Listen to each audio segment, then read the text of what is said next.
Hello, everyone, and welcome back to, well, the not breakfast show, obviously, unless you're in Australia or Japan Mm, or something like that. We are back. We are back. Jose, how are you? pretty good, Neil. Pretty good. I mean, we're back in earnings seasons. We have an pretty cool earnings happening today, which reflects a lot of the semiconductor market. And it seems you're a little bit back from the dead as well. So I'm actually pretty excited Mm. about that as well. Yeah, back from the almost almost dead. So pretty excited about that.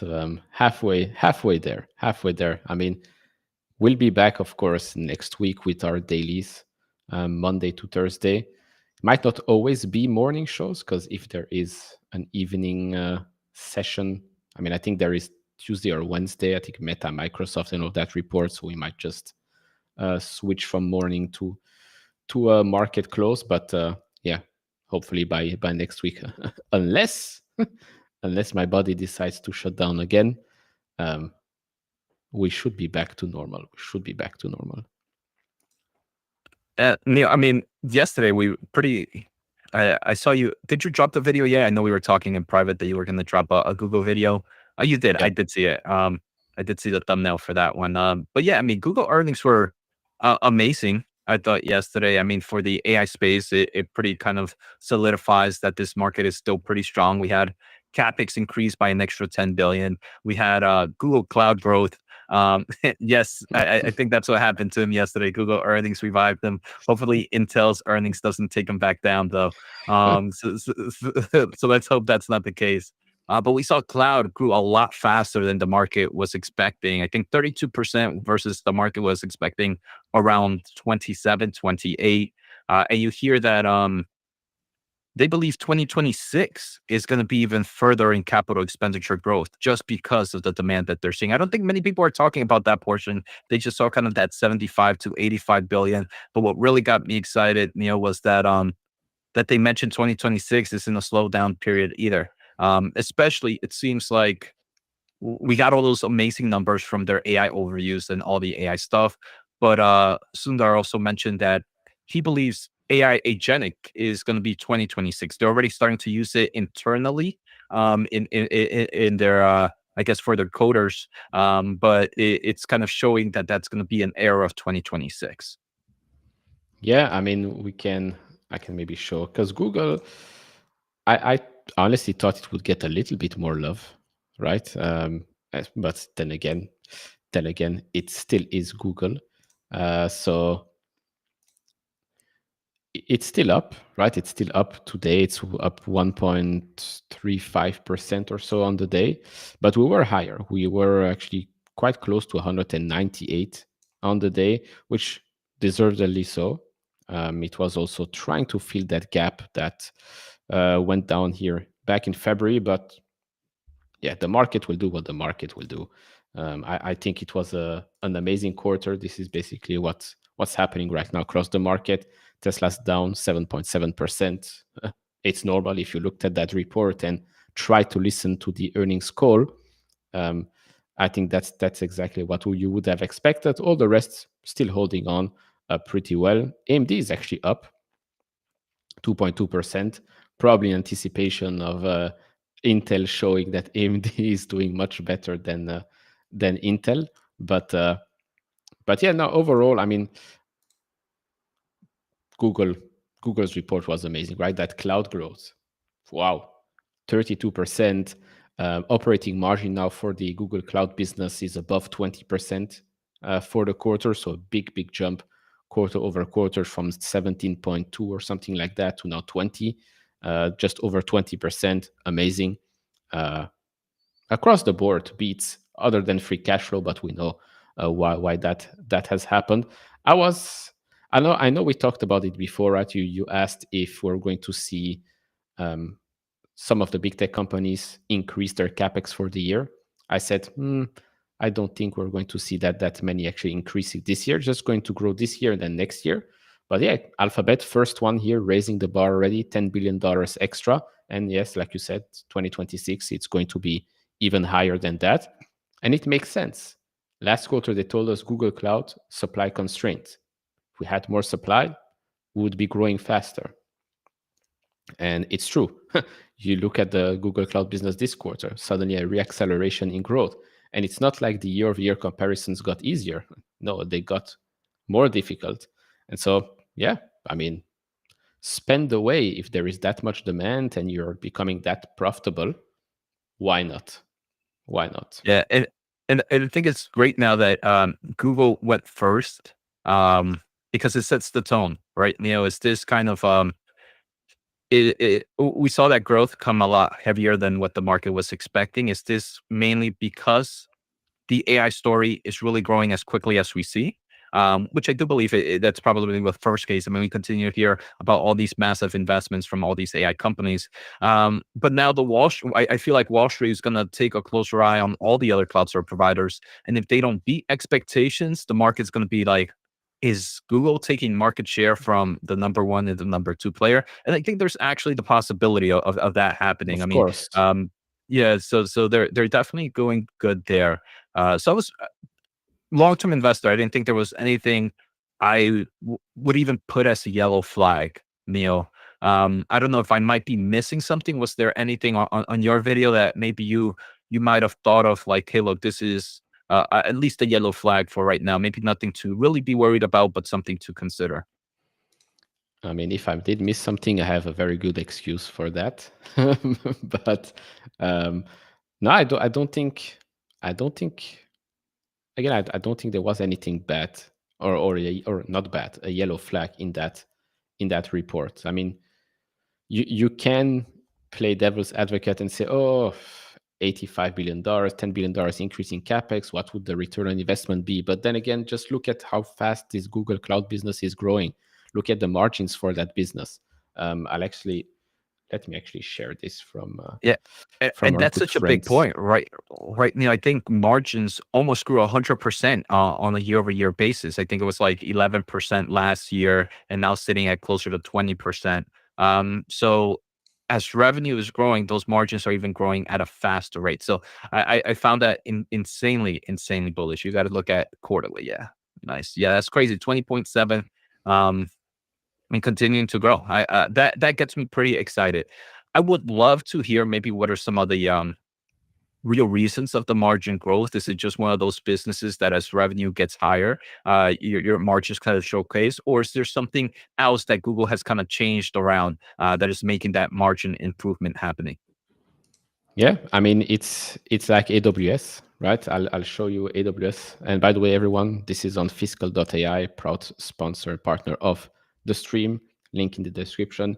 You can go and make your own custom metrics here. If something isn't available, you can just create it.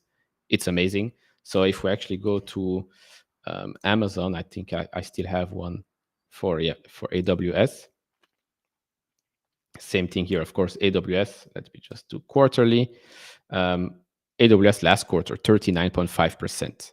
Now, AWS, of course, we know is already a business that generates over $100 billion a year. So yes, as the business scales, actually, let me put the cloud business right here. As the business scales, of course, there was that one point here, which is also why the stock went down. Lots and lots of investments, lots of changes. People were saying, "Oh, there is no demand anymore." So we saw this drop, but then look at this reacceleration. Went from 24.2% basically 2 years ago to now close to 40%.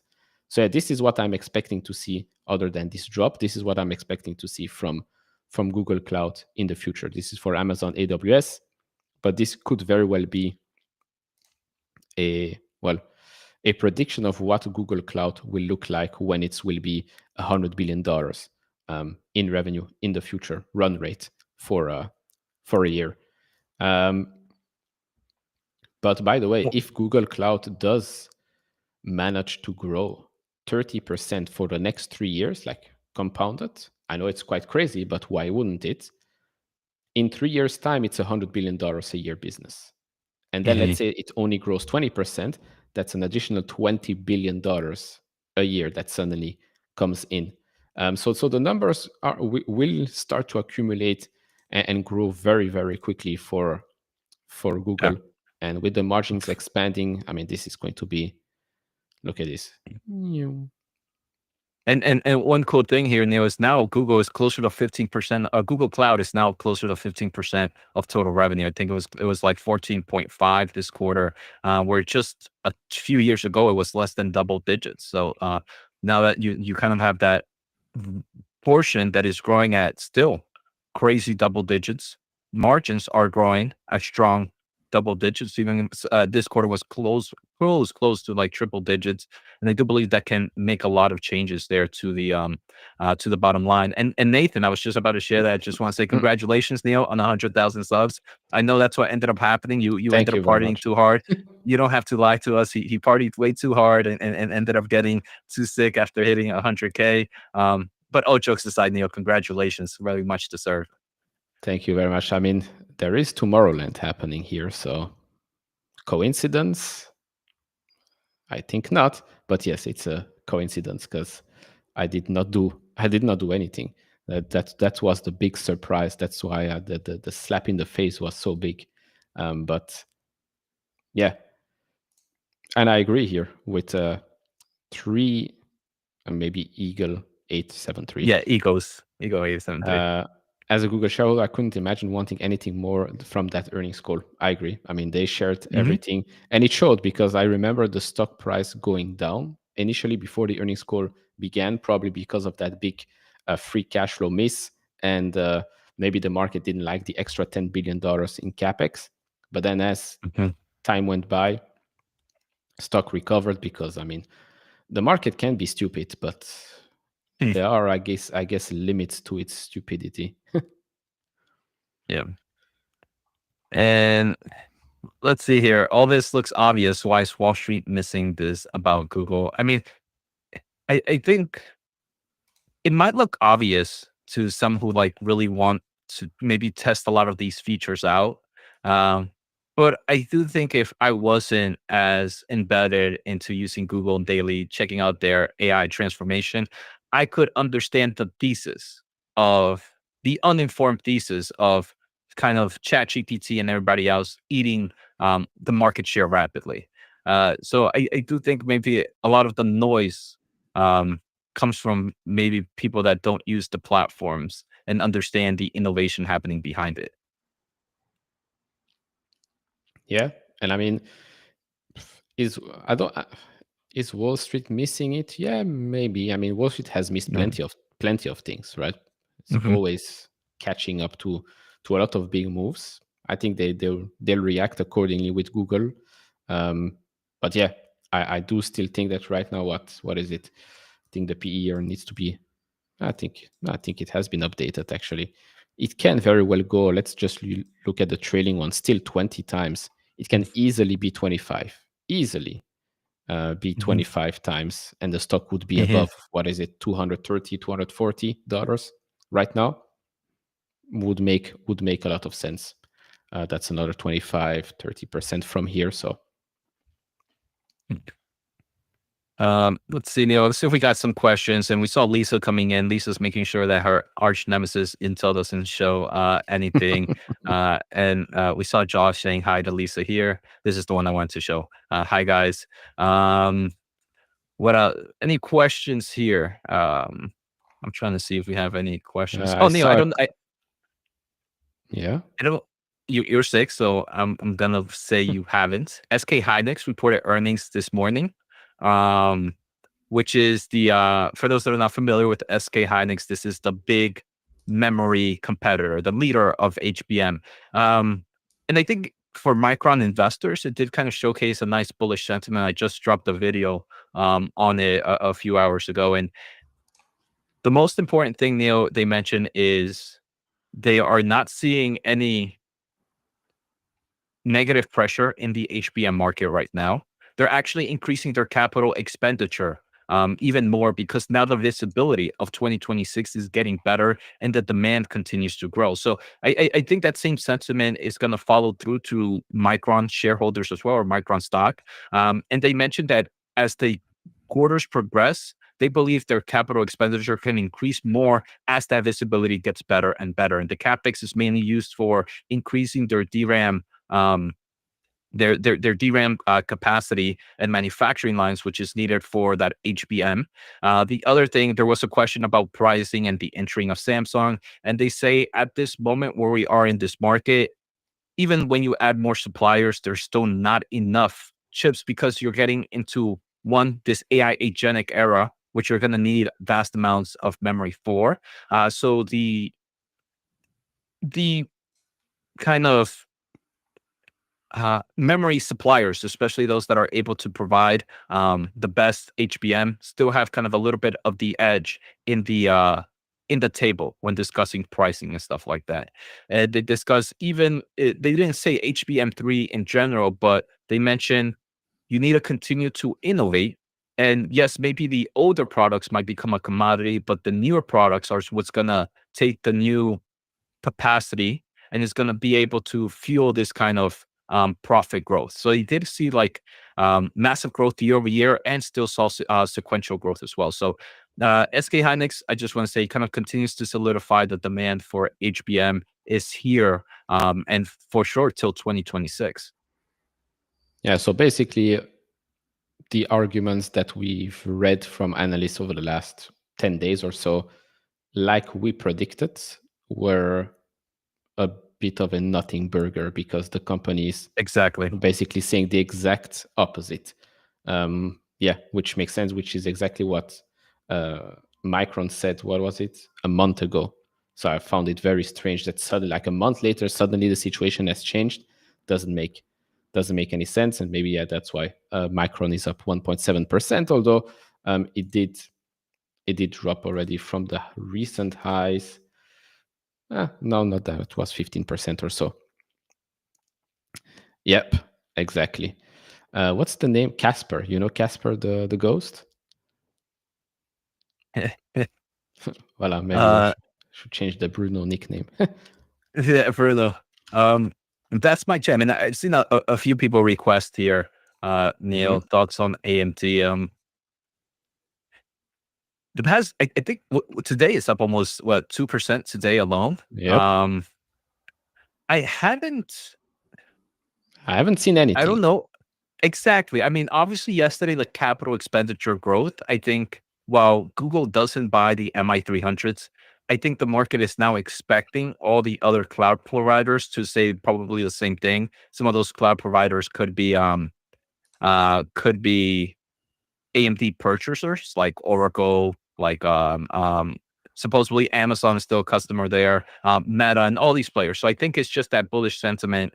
Um, But outside of that, Neil, I haven't heard much for this to be ripping today, unless the market is just like you mentioned, expecting Intel to suck, and AMD to be bullish on that sentiment. Yeah, probably. I mean, I'm not, I haven't seen anything. There is just a lot of momentum with AMD right now. So if it's up for that reason, then I guess after hours should be fun for them regardless. Because if Intel reports something good, then I guess if Intel can report something good, then AMD will report something good as well. If Intel reports something bad, which again the bar has been set so low for Intel that I don't see how much worse things can get. That's the thing. I just don't see how much worse things can get. Plus, this is going to be, I think, is this going to be the first quarter for Libutan on the call, or this, or just the second? Second. Yeah. Okay. So second, but now I guess he has way more time. He had way more time Yeah, to I feel prepare. like this is the first one. Analysts were maybe a little bit I wouldn't say but respectable, but they understood that he was just in there. So I think they threw him like a lot of um slow balls or softballs or whatever. And this Hmm. one is where they're gonna really, I think they're gonna really attack him and see and try to get questions, especially as we've kind of heard those rumors with 18A and 14A, more layoffs and stuff like that. Jose, what is your price prediction for Nvidia for 2026? Harsh, I wish I knew. I don't really do much price prediction. Um, just because and I just I believe NVIDIA is definitely gonna be a bigger stock than it is right now, especially with all this momentum in the AI space. So I continue to hold for the long term of things, right, Harsh? I typically very rarely do I very rarely, not typically, I very rarely do any form of price prediction. It's usually not my type of style. Yeah. Um, Interesting to note is that Intel at the moment is right under the 200-day moving average going into this earnings report. I don't know what the implied volatility is. If somebody can find that out and let us know in the chat, that would be great. But yeah, I don't know. I would be surprised if we dump hard after hours. Would be surprised unless it's like a huge announcement of a big divestment or whatever. But I don't think. Well, again, don't know if I don't think, because we're going to know in about 20 minutes or so. Um, so we'll see. We'll see what happens with that one pretty soon. We're going to cover the earnings report, not the earnings call, because Jose has to go, and I don't want to stay up late. So so we're going to keep it short today. Neil still Um, needs his rest. Neil, I mean, maybe we could talk about it later. But tomorrow morning, are we doing a stream just so maybe the viewers can also know? Oh, uh, well, it'll be a yeah, last minute decision for tomorrow. yeah. I mean, we could probably do like a short 8:30 to 9:30 or something like that. Stream for Sounds good. tomorrow. Yeah, Uh, uh, could be good. We see yeah, some question here about Oscar United Health. Oscar released their, oh, it's down 10% today. Nice. Oscar released their preliminary results, so revenue came actually in higher than expected for the year. But they now do still expect losses for the full year. Nothing has changed on their midterm guidance, but they'll report the full thing as expected at the start of August. United Health today did say that that's why the stock is down 4.6%, but I think the whole healthcare sector today is being crushed a bit. But United Health today has oh, what's happening here? Has said that that the DOJ is investigating them, like under. Let me pull it up. Um, let's see. Yeah, so under federal investigation, which is something that we've known because this was reported already before. They're now just admitting that they're participating and, I mean, coordinating with them and basically letting them do what they have to do. Now they're going to say, "Oh, but isn't that a given?" No. The company can say, "You know what? No, we're going to drag this on for many years and screw you." So again, for me, it's very clear. Earnings next week, you'll get your you'll get all of your answers in a week from now during the earnings call.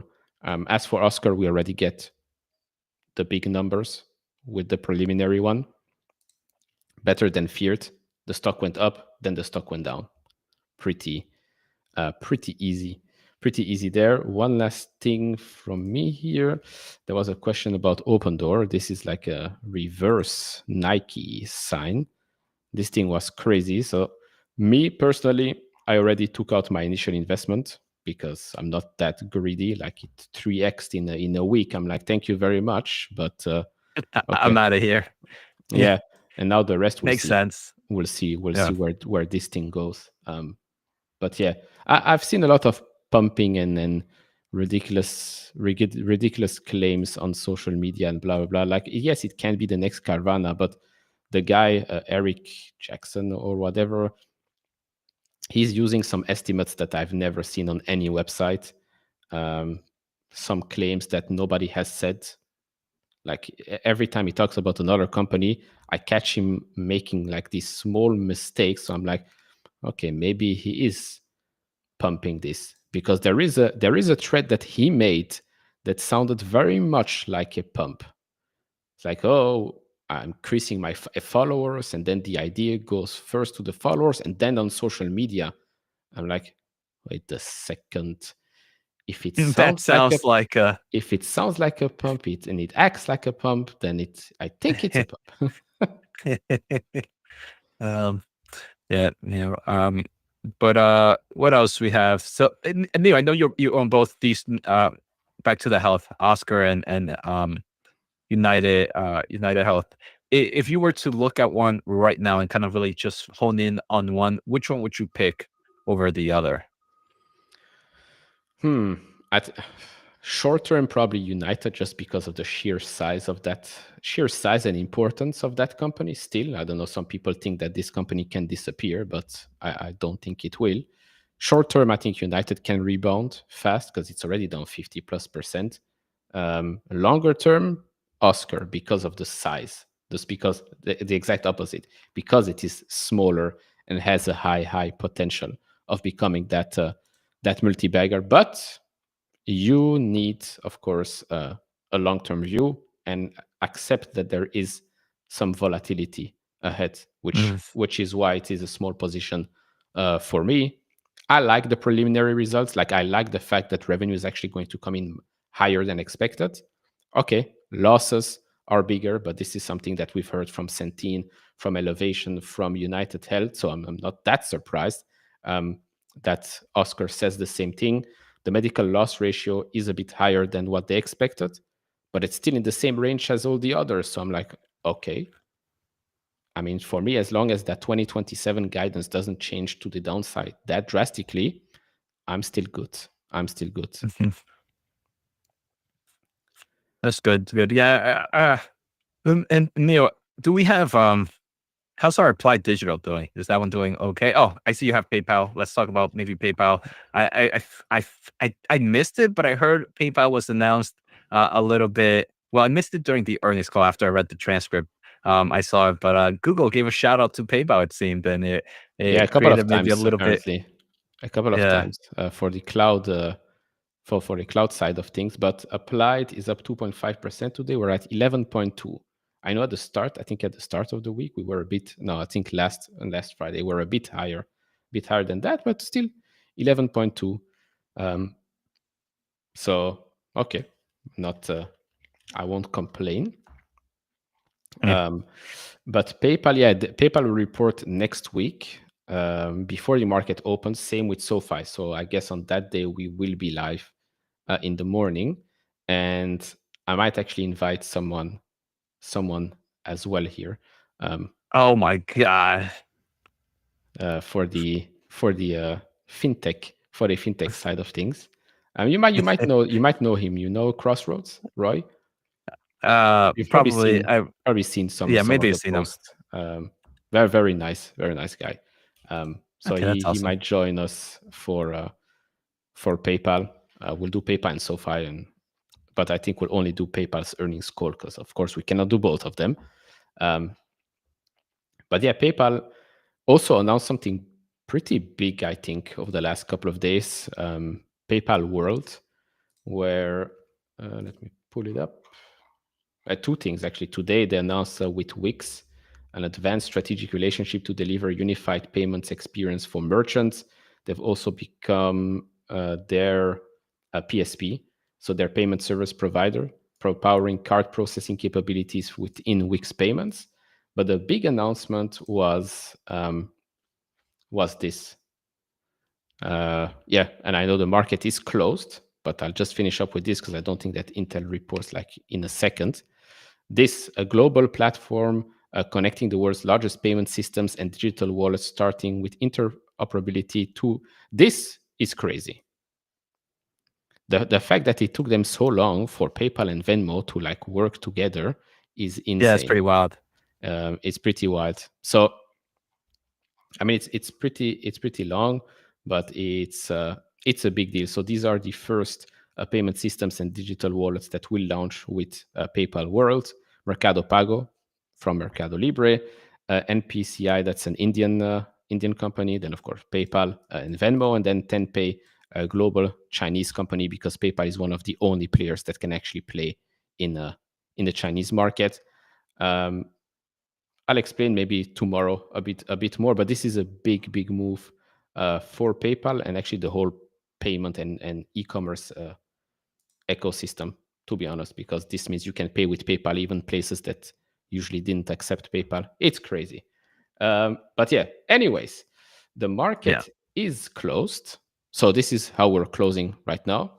Unchanged pretty. from, Yeah. yeah, unchanged from when we started the stream. Usually, I only care about the left side, so it's like I say nice, but obviously, if you're more in the right side, it kind of Yeah, sucks. yeah, but we always only look at the left side, so it doesn't so it doesn't matter much.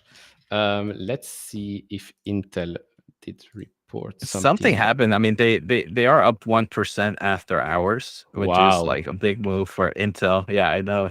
Let me try to see if I see amazing. anything. Let's see. I think yeah. Okay, it's up. It Oh, is it's up. up already. Oh wow, that was At quick. at least they do one thing right. I know. Earnings Uh, presentation. yeah, here. Poof. So let's do this and let's do that. Mm, Ta-da-da, mm. ta-da-da. Allez. Ah, okay. Now we're gonna look at that first. Okay. All right. Yeah, you want to do No, no, no. This is fine. This is just the fine. Yeah, yeah. comment, just the comment from our new friend at the wheel here. Not the CFO. I don't like that guy that much. So our operating performance demonstrates the initial progress we are making to improve our execution and drive greater efficiency. We didn't even look at the numbers, which this is like a trailer in going into a movie. We like hear the narrator. Yeah. We are laser focused on strengthening our core product portfolio and our AI roadmap to better serve customers. We're also taking the actions needed to build a more financially disciplined foundry. That's good. It's going to take time, but we see clear opportunities to enhance our competitive position, improve our profitability, and create long-term shareholder value. Uh, of course, this was announced already a couple of months ago. So the progress around that. Let's actually jump into the. Oh, and me, I was kind of listening. I forgot where I was listening to this podcast. But they were talking about the one of the main issues with Intel manufacturing. One of the things that Lee Bhutan wants to do is when you have so many managers, right, and so many levels of manager, if you start off the bottom, you say, hey, look, this is bad with this product, but these are the good things.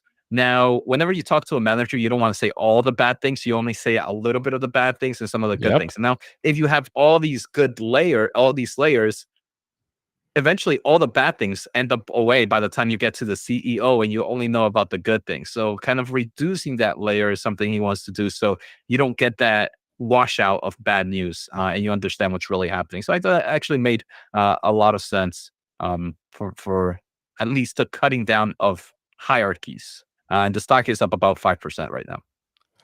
Thank God. I'm feeling already much better. um, okay, so Revenue came in at $12.9 billion.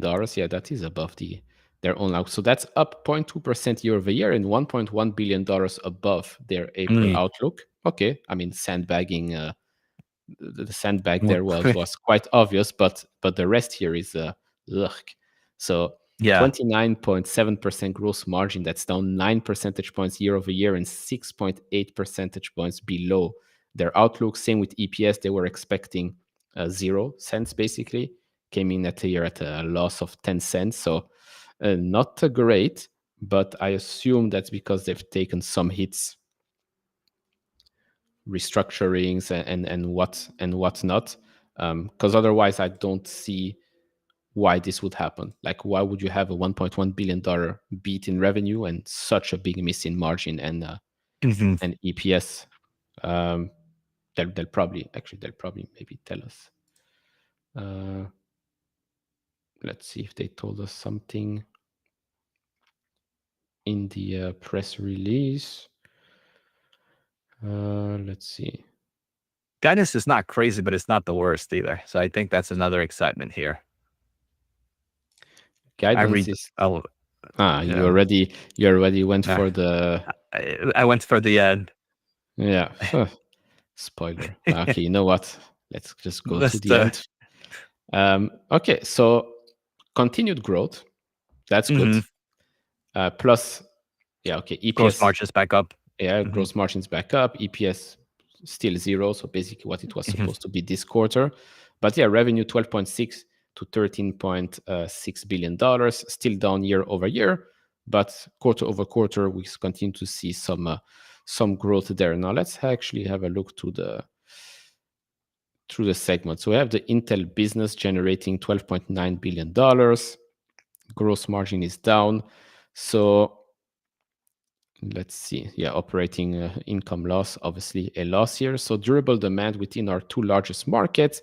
Action taken to streamline the company, focused on improving execution and profitability. So I assume that here again, just like in Q3 2024, it's those one-time charges that basically killed this one off. Um, because they do say here that gap gross margin for Q2 2024, which is this one right here, was 35.4, Q3 was 15, Q4 39.2, Q1 36.9, and Q2, which is this one, 27.5.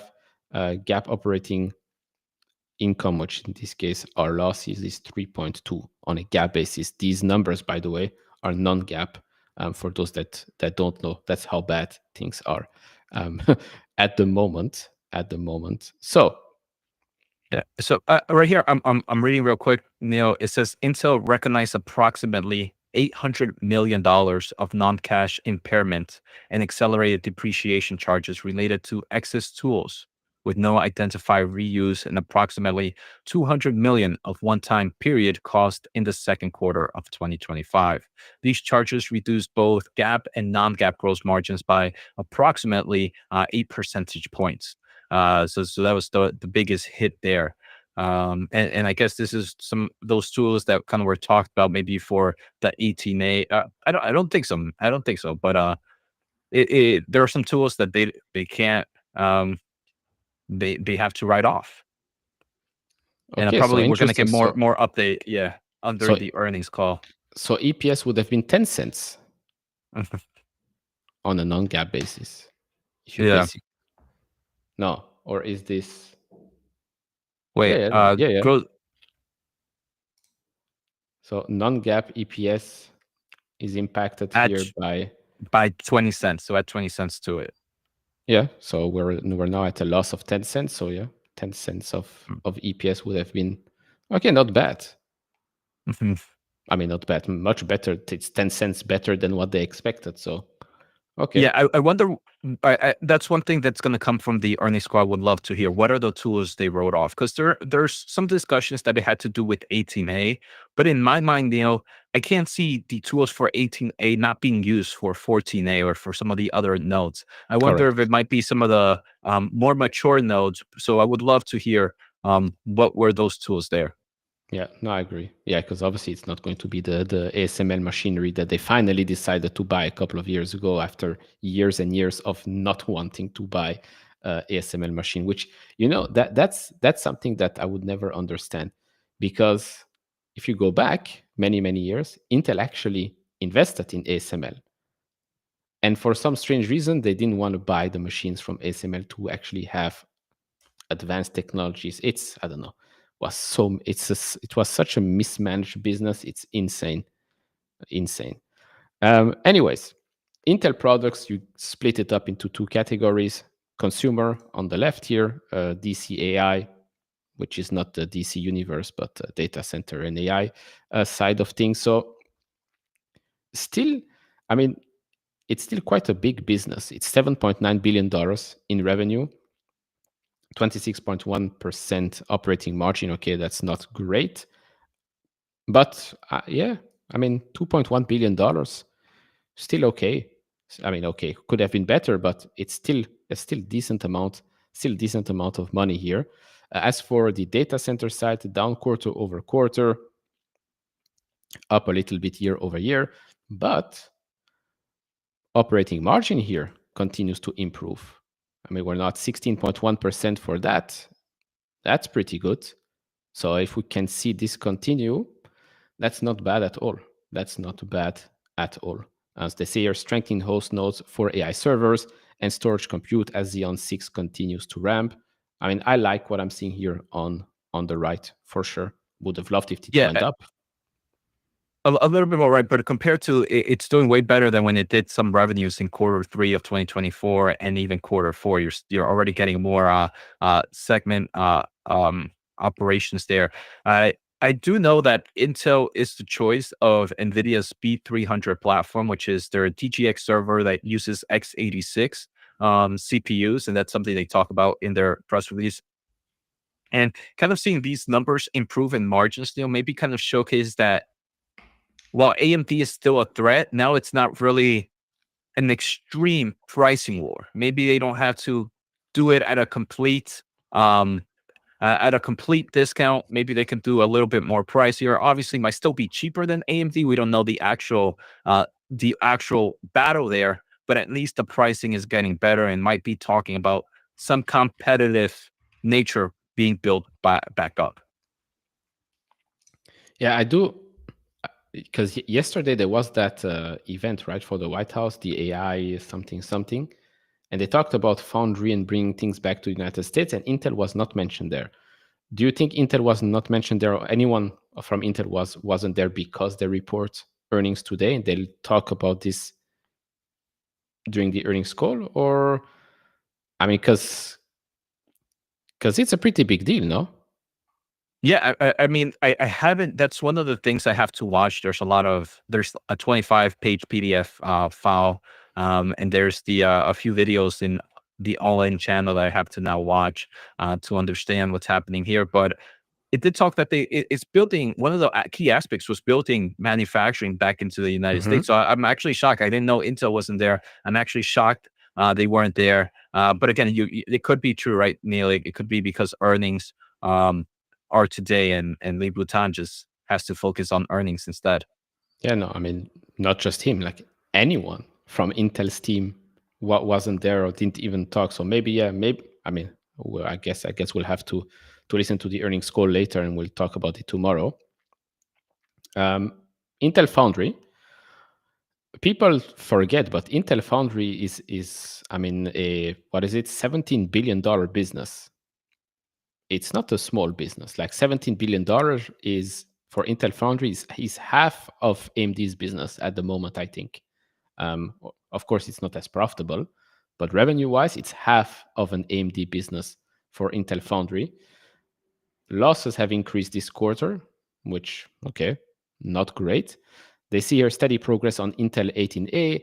Intel 18A production wafers started in Arizona and scale advanced packaging offerings. Okay, but we do want to hear more about the progress and customers, etc., etc. That's information. That's information for the earnings call.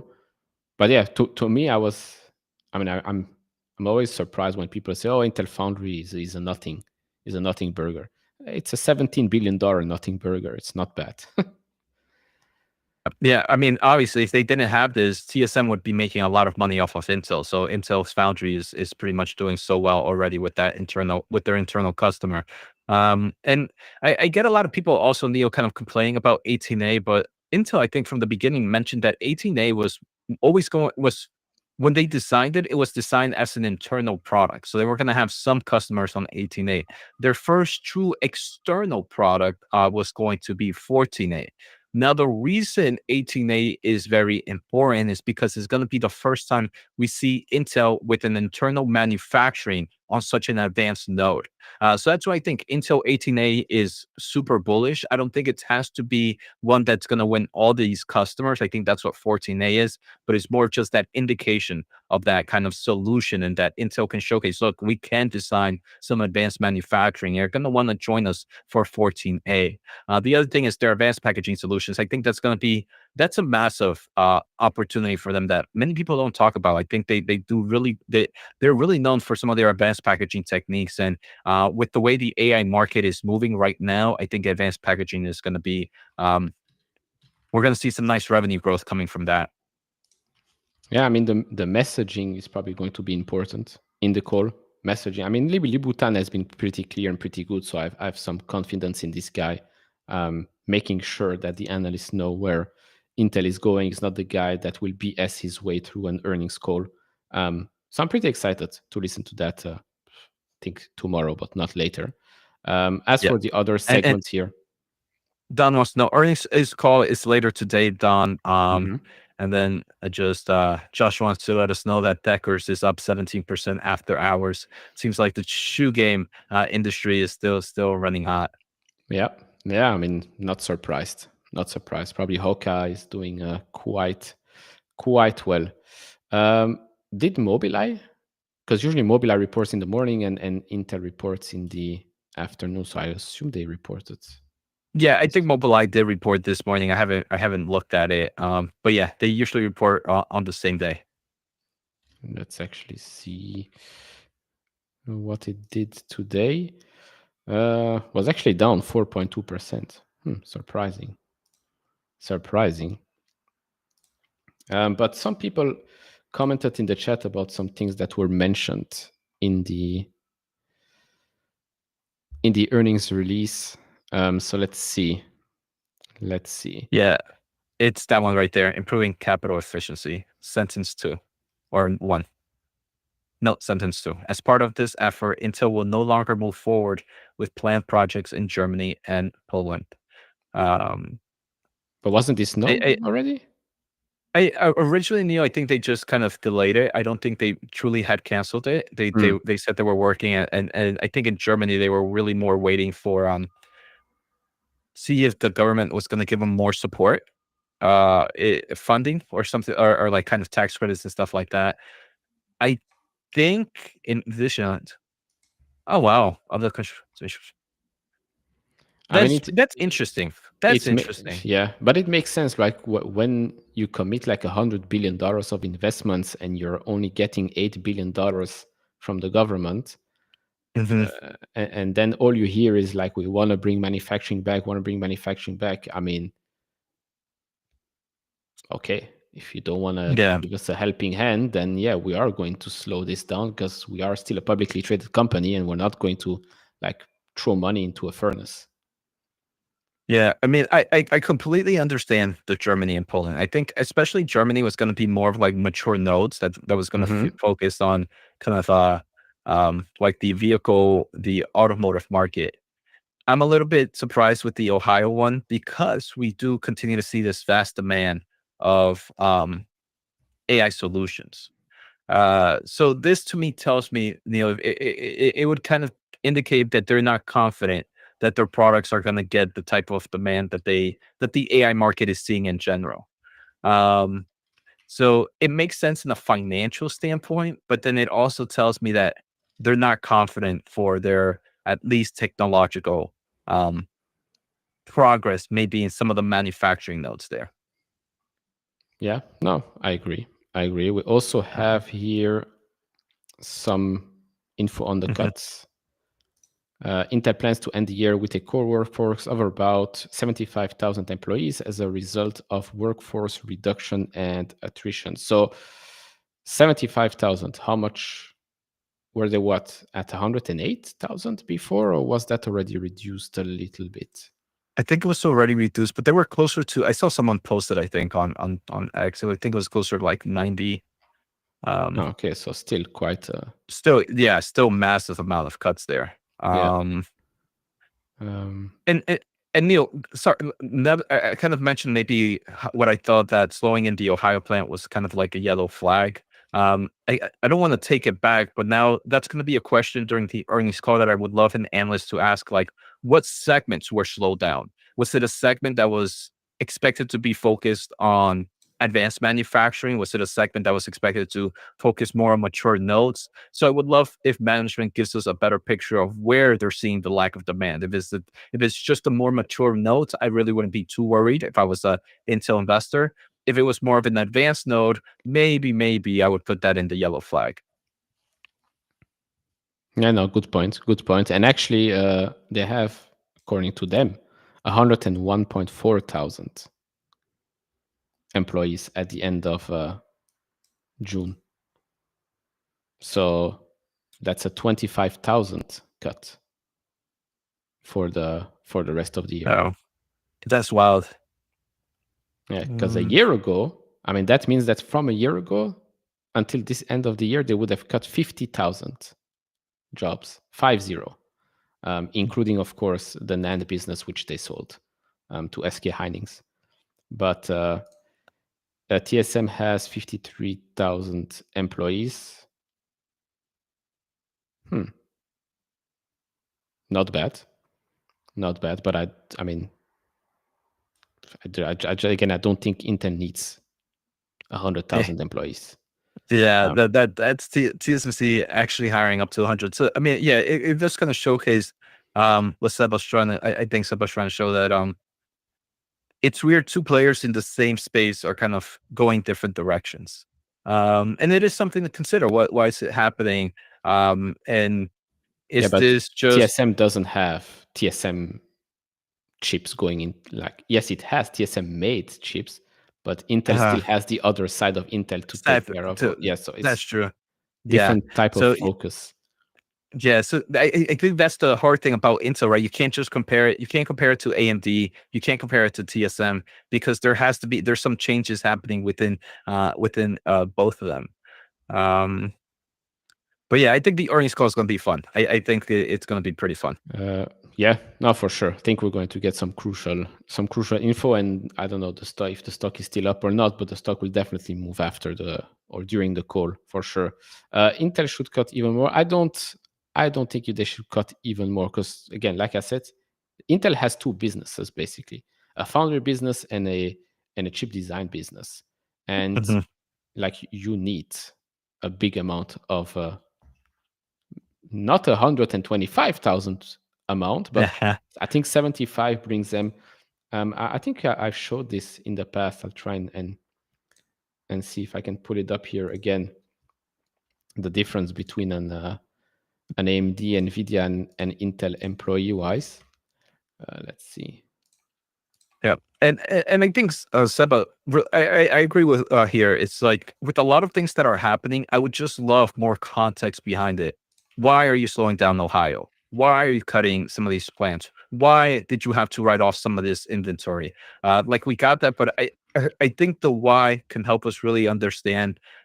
Because on the top level, it might seem bearish, but the real reason behind it might just be a nothing burger, or it might just be it might even actually be seen as a bullish take if we really get to understand the reason behind it. So I hope a lot of analysts at least try to build some context behind this. If not, those analysts need to do their jobs better. Correct. Correct. So, as for the last reported number, Intel had 108.9 thousand. We know that that's a little bit less than that, and then they're going to be at 75. Okay, they're going to be at 75 at the end of the year.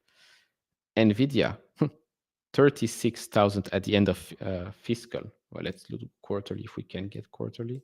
No, it's only on annual basis. Okay, on an annual basis, Nvidia ended at 36, probably a little bit more than that, and AMD also a bit more than that, 28,000 with the acquisitions of ZT Systems as well. So you add a little bit more. So basically, if you add them up together, it will be as if they have the same amount of employees as Intel at the end of the year, probably around that number, which is quite crazy. But like you mentioned, right, they have to worry about TSM. So in Yeah. theory, you should take like, right, you add TSM and you add it to this, and this is what a potential Intel should be. Um, but it is crazy. I mean, this is going back till 2017, and you're still going to have less workers than since then, right? Because you're going to bring in at Yeah. 75,000 all this. I That's mean, a but real trim. this here you can see the mistake Mhm. going from 110 to 110, let's call it 32,000 That is two wild. in 2 years when Yeah. your business is in decline. Mhm. What type of idiot does this? Well, I mean, they thought here in 2020, right? You had kind of the that COVID rush, and PCs were selling off like hot tamales. So I think they were like, let's increase the sales people. And that's what we saw with, I think, a lot of companies. I think a lot of like your fintech, a lot of your e-commerce. You saw massive growth in employees in 2020, 2021, 2022. And then what Mark Zuckerberg deemed the era of greater efficiency, or the year of Mhm. efficiency, you start to see those cuts happening. Um, Yes, but for companies that increased sales, this made sense. Not for company that saw its business decline. Um, very so true, very true, very true. I mean, people think that Intel started to be a bad business when the stock started to decline. Intel was a bad business already here. Like in Yeah. 2019, 2020, it already lost to AMD, for example. Mhm. The signs of it losing were only shown a couple of years later, which you can clearly see when I don't want to show you What free the cash heck? How do you flow. have so many things, Neil? I know I like to look at a lot of things. Well, don't sue me. um, where is this? Puff. So revenue peaked in 2021. Okay, revenue peaked in 2021. Free cash flow peaked here in 2020. Uh, but the business, they forgot to innovate. Good call. They forgot to innovate already here. 2018, Mhm. 2019, they forgot. They didn't even think about AI, nothing. AMD, NVIDIA were already working towards the next thing. But again, this is the chip game.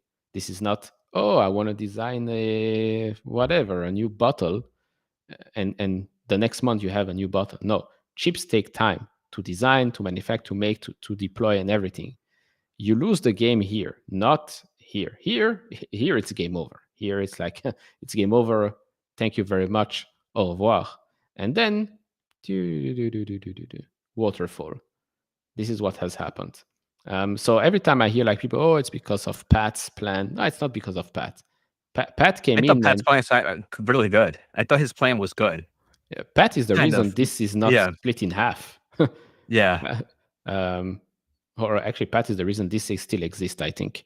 I Because think so. if they continued with what they had, it would have gone to zero or probably be acquired by a Broadcom or a Qualcomm, to be honest. But yeah, this is basically my rant around my my blue guy. Um, it's uh, flat. is it flat? Seems Neil, like, I yeah. have a question. For some reason, I can't see it on the chat to pull it up, but it's on my chat here. Roberto wanted to ask, what is it that Intel has to actually do to turn it around, to kind of stop losing market share to AMD? Is it because they haven't executed in latest product? Oh, you see it? I couldn't see it. So thank you for showing that up. I see everything. Um, and Waldo, repost the question. I missed it, so feel free to just repost it. What do you think has to happen, Neil? for them. Because unfortunately for this company, they have said that they've lost their technological leadership in chip design. And one way to turn it around is they're doing both internal manufacturing and external manufacturing. They're using Hmm. TSM.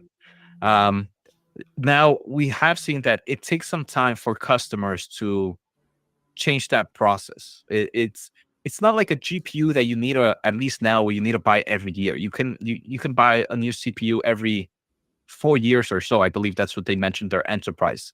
So even if you have that greater product, it has to match with the kind of turnarounds, the purchasing story of these companies as well.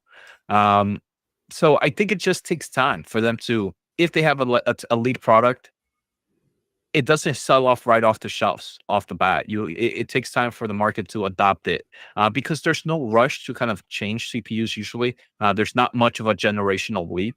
And then with the manufacturing, I think 14A, which is still not out yet, still in kind of research and development, that one needs to attract external customers. So I think it's not impossible, but I still think the turnaround story for Intel might take some time.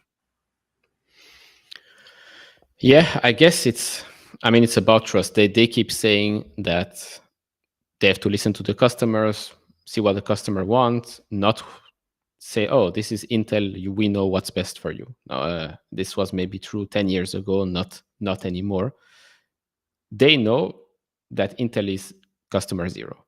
So if it's not good enough for Intel, then what's the point? Like if Intel is struggling to sell their own products, why would an external one start being a customer from Intel and have like not that good of a product, even if the price is cheaper?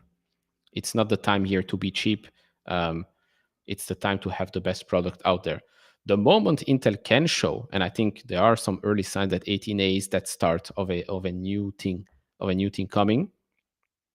The moment that they can show it, then I guess that's the start of a turnaround story. Losing share to AMD, I mean, market is pretty big, like we said, right? Market is pretty big. Again, when we talk about losing share to AMD, is it enterprise? Because enterprise, I think Intel is still pretty strong. Is it server side? Is it client side of things? Remains to be seen. But if they can figure out the foundry side of things, then it wouldn't even matter. Like even if you stay status quo with AMD, AMD has now, let's say, taken over. Having a successful foundry is the money making machine here. Um, doesn't mean that the other side of Intel shouldn't work, but I think having a successful foundry is what they're going after. Because a successful foundry probably also means that whatever is coming out of that foundry is a good product, which means that Intel can use that product, which means that the other side of the business should be doing better. So yeah, I do hope that foundry is a big focus for them, and I guess we'll see. Back half of the year is the time to shine for 18A. Definitely, Neil.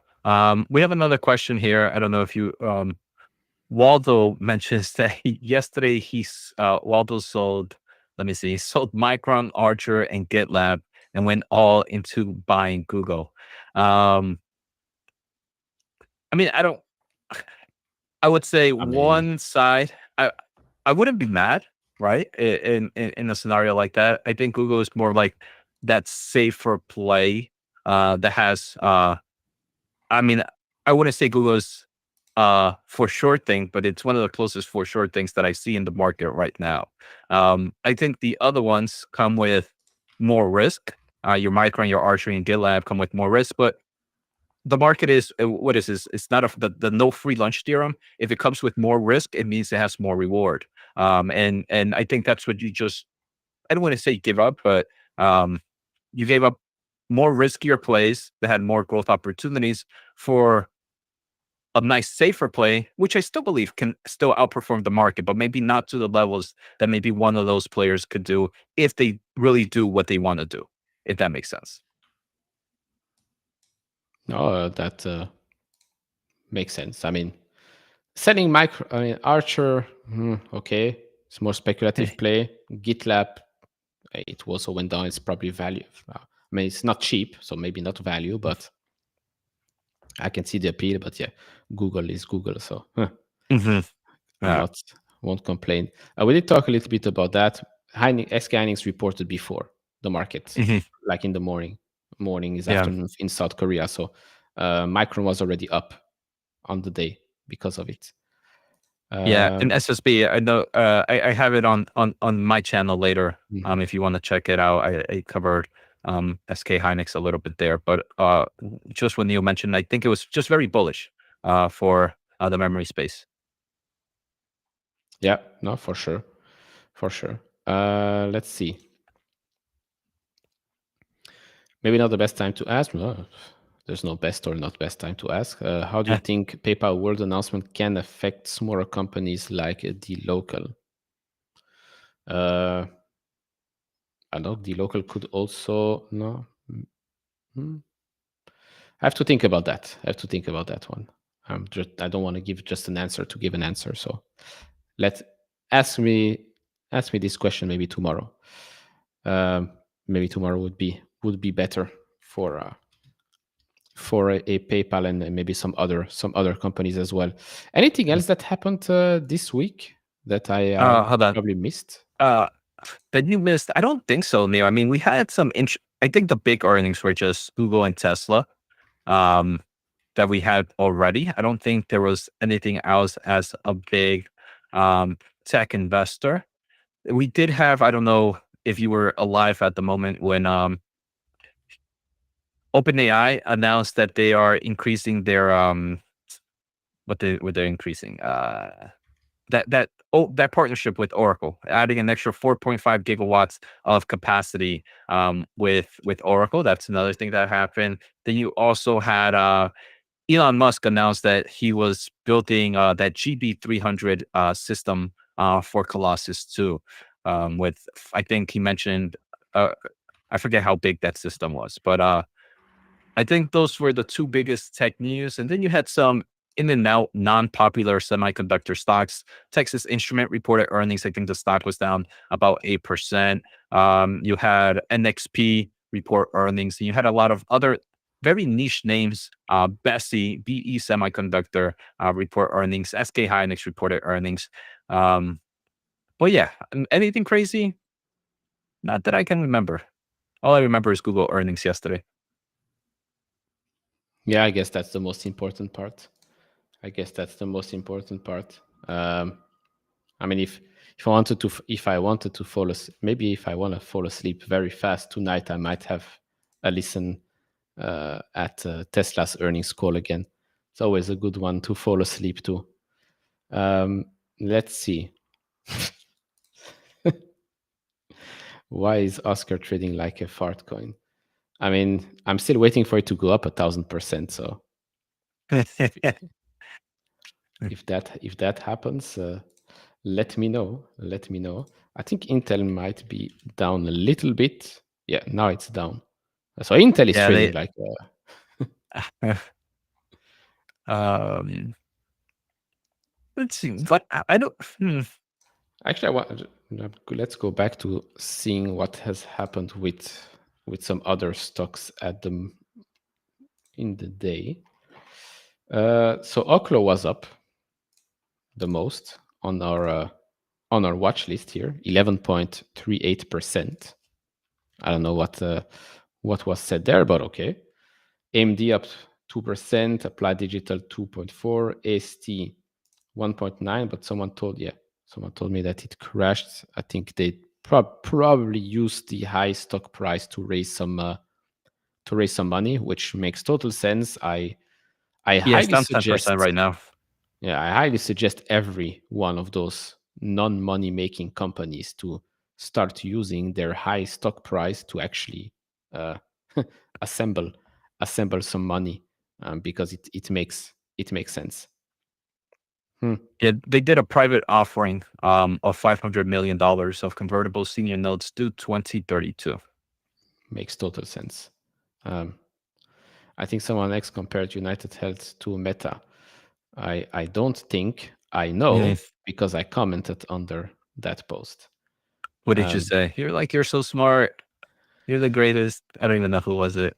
no, I said it's apples to oranges. Meta's free cash flow was disappearing because they were throwing money at the metaverse and AI. And once they stopped doing that, suddenly the core business started to shine. It's not something that's happening with United Health. So not everything is a Meta 2022, because I've been seeing these Metas 2022 posts Yeah.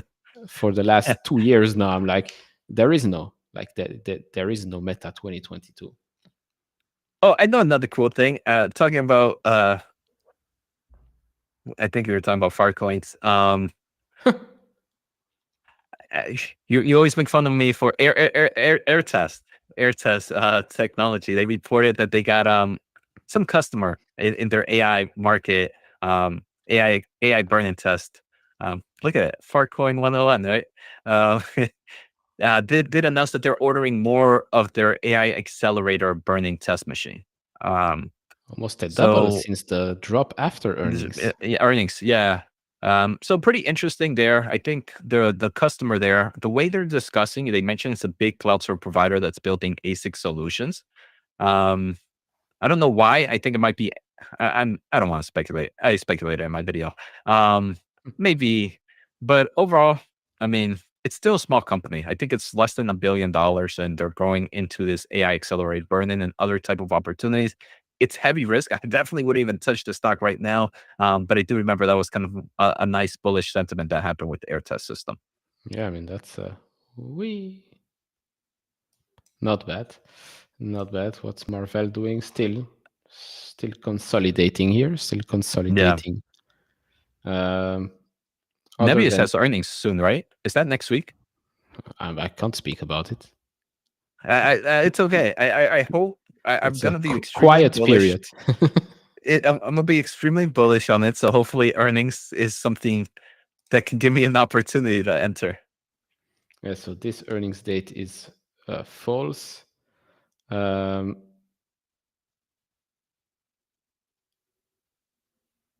Interesting. Let's see.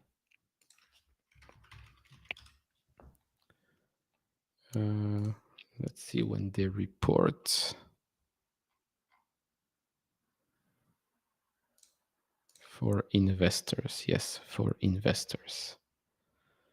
So they reported May 20. So I assume end of August, like 3 months later. Mhm.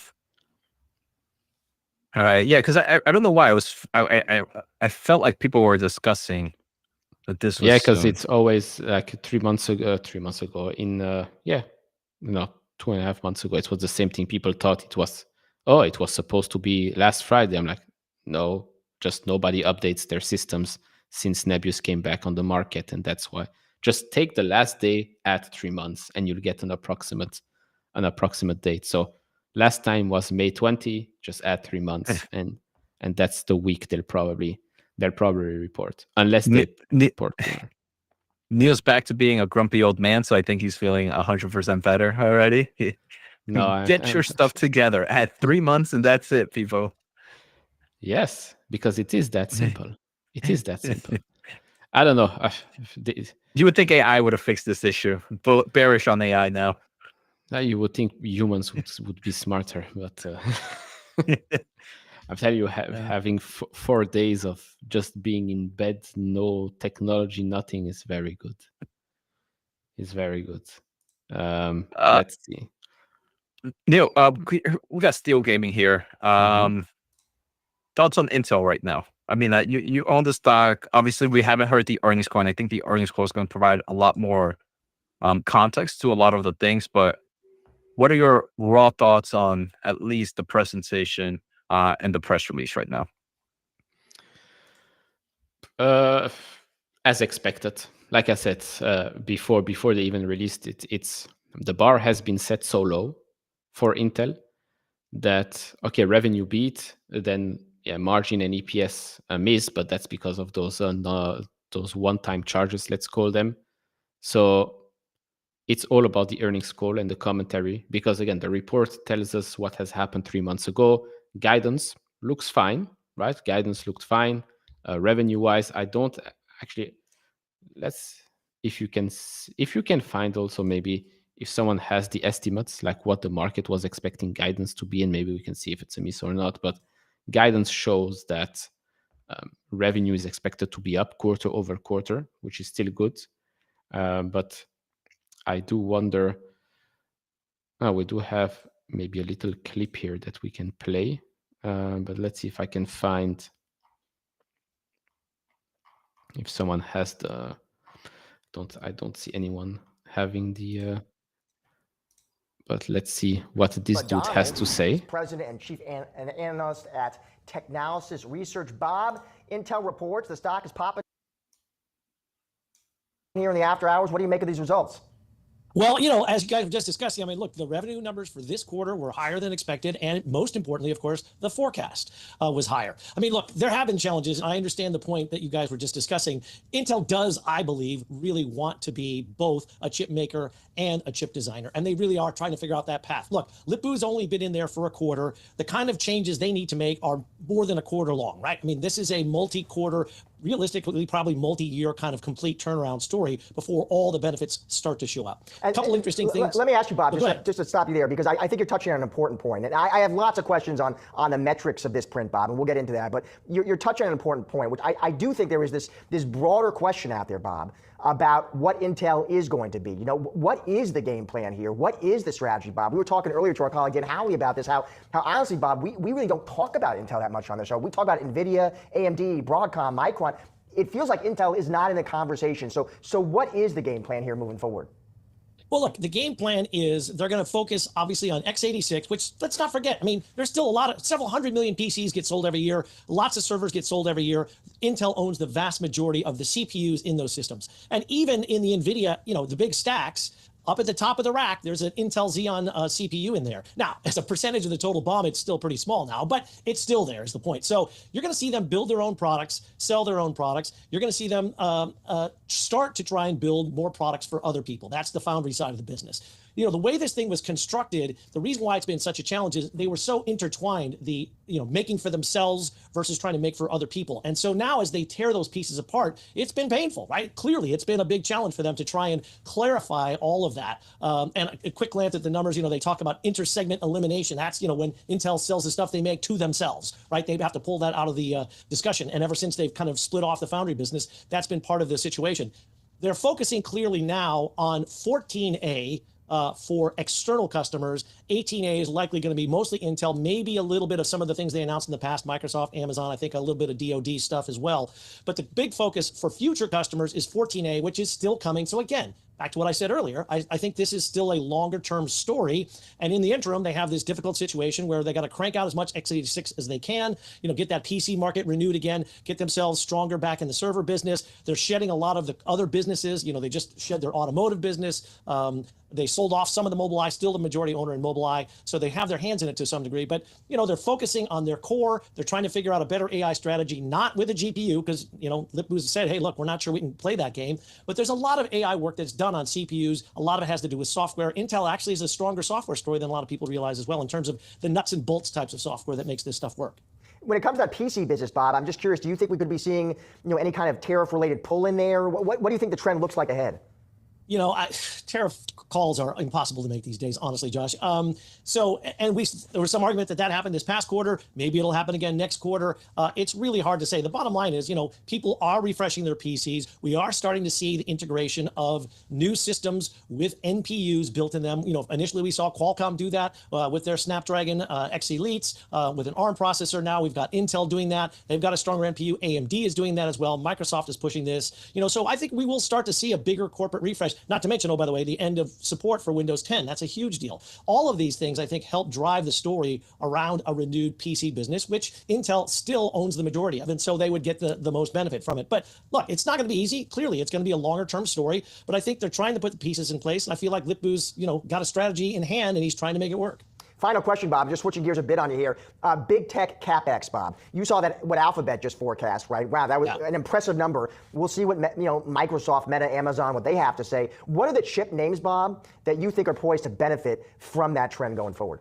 Well, obviously, Nvidia is going to be the biggest one, as you guys were just talking about, right? I mean, look, that's the easy bet because all these companies are spending. They've already committed or announced these huge commitments, and the vast majority of that, of course, is going to go to Nvidia. There's going to be other folks, right? I mean, there's the memory makers, there's the Microns of the world, there's the folks who help design the chips to do that, like a Lam Research. You've got Cadence and the EDA guy. I mean, there's a big trickle down in semiconductors. There always has been, and we'll start to see all of that because we will see a lot more AI infrastructure being built, and there's a lot of potential plays there. Eventually, we get to energy, right? I mean, people are talking about small modular reactors and all this crazy stuff to power all this AI infrastructure. So, I think there's a number of places where it goes, but clearly NVIDIA and then AMD. Sorry, I should have mentioned them too as well, right? AMD is clearly the strong number two there. Intel's a smaller player there. Qualcomm's a smaller player in terms of the data center. Both are stronger in client. So lots of different places to think about it when we talk about AI for the long term.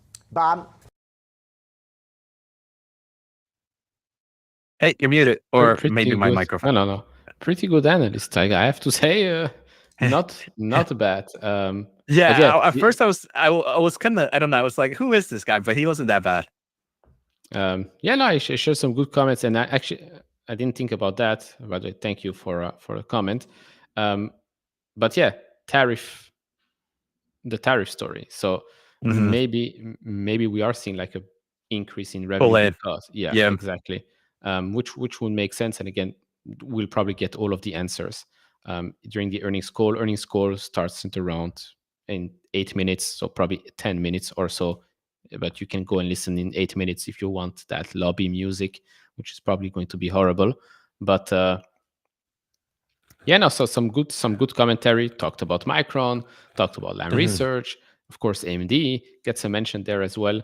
And so pretty good. You have to go. I want to go as well. We will be back tomorrow for a shorter stream. We'll probably touch on the comments from the earnings call and touch on comments from any other company as well. For example, also Figma, $16 billion is what they're looking for. So not the $20 billion that Adobe wanted to pay for, which makes this quite interesting because we can maybe play with that as well. But thank you all for joining. We are officially back, although I do look like a ghost, but I will get better over time. See you all